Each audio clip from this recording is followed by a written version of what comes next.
Welcome Aquarius to your weekly love tarot readings. For those of you that are new and joining us, welcome guys. For those of you returning, welcome back, and thanks for your continued support. So as always, the reading that I'm going to be doing here is going to be a general tarot spread, and what this means is it may not necessarily resonate with everyone watching. In that case, please just take what resonates with you and leave aside what doesn't. Or perhaps you would like a personal reading with me. To do so, please feel free to connect. I am going to list my email address at the bottom of the video here in the show more section below, along with the different types of readings that I offer, and you'll find that a personal reading will resonate with you more closely as it is personal and solely intended for you. Otherwise, with all of that being said, let's go ahead and take a look at the messages the cards hold for you here, Aquarius. Okay, for this coming week. Okay.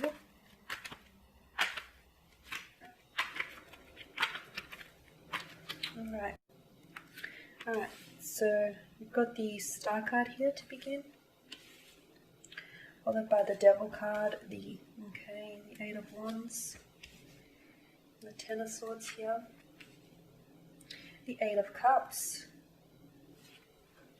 the Hangman, and I think we've got room for one more. Lastly, the Two of Swords. Okay, so we've got some air energy here, as well as some water and fire energy. Alright, let's take a look. With the Star card, Aquarius, I feel like a lot of you have been focusing on yourself here, okay? As of lately, I feel like some of you may have come out of a breakup, a failed relationship, have maybe parted ways with your loved one, with your special someone, your your girlfriend, boyfriend, your husband or your wife, your partner. I feel like you might have ended things there, or perhaps you're even like you guys are taking a break, but I feel like you've shifted the focus on you. You're really focusing on you. You're really trying to prioritize your wants, your desires, your needs, and above all else, your happiness. Okay. With the Star card, I feel like the relationship you're really focused on, Aquarius, couldn't get that out, is the one you have with yourself. So you're really prioritizing. At the same time, I feel like there is someone here, an ex who is sensing that, all of a sudden you're happy, you're doing you, you're focusing on you, you're working on you, and creating a better version of yourself. It's almost as if they sense that, because I feel like there is an ex here who is likely to re-enter the picture, someone here who is coming back, someone whom I feel like you have ended things with, someone whom I feel like this was either a failed relationship, this was either a very like a toxic relationship, or this person was maybe toxic or a poisonous partner. But I feel like this is someone whom you've had a very strong attachment to, or this person had a very strong hold of you. Okay, clearly, even though it's over, to them, they feel as though it's not really over. They're coming back here. They're coming back in hopes of reconnecting with you, because they're coming back, and they're coming back strong. I feel like it's someone whom you haven't had either you haven't had communication with them, you've just like you've stopped talking to them cold turkey, or this is someone whom you've ended things with, and the ending might have been a very painful and very emotional ending. You guys might have not ended things on good terms, but all of a sudden, with the Eight of Wands here, this is someone who is this person here is going to reconnect with you out of the blue, which makes things a little bit hard, because I feel like, yeah, you may be over them, but maybe not entirely. I feel like, you're still in the process of healing from this relationship or this connection. You're in the process of getting over them. So the fact that they reemerge and reappear here is really not helping you. I feel like it's further complicating you. This is someone who's going to be very persistent, okay? I see them blowing up your phone. I see them calling you or text messaging you a lot. Like, even if you don't respond to them, they'll message you twice or thrice in a row. So very persistent. They're definitely the ones who are pursuing you here. Okay, look, they might have even been the one to end things, or perhaps you were the one to end things. Regardless, I feel like I feel like this person is reaching to you. It's almost like they have this weird sixth sense that, okay, you're happy now, you're trying to move on from them, and you're nearly there, and then all of a sudden, bam, they reappear. With the Ten of Swords, this is interesting, because I feel like things ended, but they might have not really ended. Okay, so what this means for some of you is Perhaps someone here holds on to a hope that one day they could revive this connection, and one day that they could rekindle this connection and work on it. So some of you, I feel like, are on a break, but it may be a temporary break with the hopes of reconnecting. For some of you, even though you ended things, you might still be expecting to hear back from them, or they are expecting that you will reach out and connect with them. What I do like about the Ten of Swords is, although it's quite a negative card here, you've got the 10 swords that, driven into the back of the mail here, okay? So I feel like, you feel as though, and this is your energy here, okay?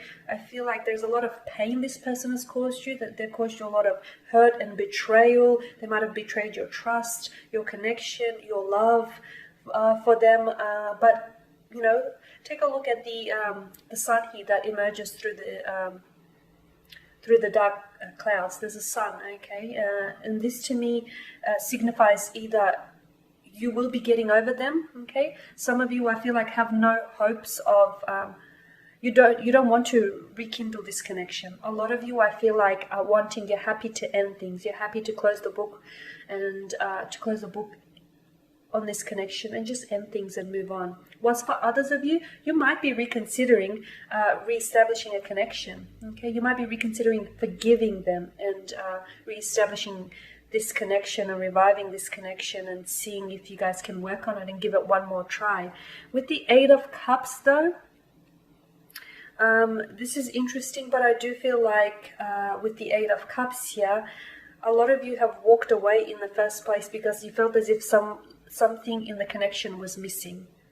Okay, maybe you felt as if it wasn't, maybe you were content but you weren't happy. Maybe you felt like, they gave you so much but they could have given you more, I just feel like you felt something was missing, or perhaps they walked away because they felt something was missing. And now that, in your absence really illuminates to them how much they miss you here. So not having you around, not talking to you, not being able to pick up the phone and just call you and chat with you whenever they please. I feel like it's hitting them hard. It really hits home now. Okay, and I feel like for some of you, you're done with this connection. You're walking away. Whilst for others, I feel like with the Hangman here and the Two of Swords, you may still be considering to reconnect with this person. Okay, maybe the offer, you haven't taken that offer completely off the table. You may be when your ex here reaches out to you, or this person from the past connects with you. A lot of you, I feel like you may not necessarily jump to respond to them right away, or you may not necessarily feel as though you're motivated to connect or talk to them, but I do feel like it's going to be on your mind. I do feel like, there's that possibility that the two of you might reconnect. There's a possibility that, the two of you still have lingering feelings for each other, and you feel as though you have unresolved business, unresolved feelings for each other, unfinished business that you might want to work through. With the Two of Swords, though, I feel like this is like a bit of a crossroads, or someone here's a little bit emotionally avoidant. I'm not sure if this is you. Maybe you're wanting to keep your distance here. Maybe you're not, you feel as though this time around you're not so easily trusting. They've betrayed your trust once, and you won't allow them to do it again. Or, you're just creating more of a distance here, okay? You're definitely, I feel like you're taking a step back. You're taking a step back here, and I feel like you're a little bit more distant with this person, and just a little bit more detached. It seems as though you definitely have your guard up and your wall up, because I don't feel like, you want to be hurt a second time around. You definitely don't want for history to repeat itself, okay? So you feel as though you're in two minds about it. You're in two minds as to whether, you want to explore the connection and see if there's anything still there to work with, or whether you just want to completely, pull the plug on this and just walk away, stick a fork in it and, be over and done with. So a lot of you have some decisions to make. Alright guys, and that sums up your spread. So as always, thank you for watching and listening. Please show your support by subscribing to the channel, by liking, commenting, or even sharing. For those of you that would like a reading, feel free to connect. Otherwise, take care. I'll catch up with you guys next week.